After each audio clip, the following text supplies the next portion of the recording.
Kit विश्वविद्यालय रे नेपाली छात्री मृत्यु मामला एबे जीए चाहिब सीए करिपारिब अभियोग मिलिला अनुमति। एबे भी थमिनी किट विश्वविद्यालय रे नेपाली छात्री मृत्यु घटना तदंत पई जातीय मानवाधिकार कमिशन एनएचआरसी रा एक दल आज भुवनेश्वर रे पहुंची। कमिशन अनुष्ठान रे छात्री छात्र मानक प्रति होइथिबा निर्यातना एवं दुर्व्यवहार अभियोग रे तदंत करिबो।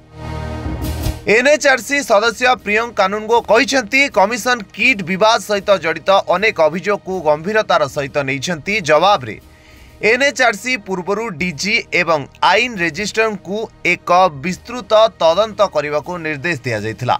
एनएचआरसी सेमानकु मार्च 10 सुधा एक रिपोर्ट दाखल करने को निर्देश देइथिले।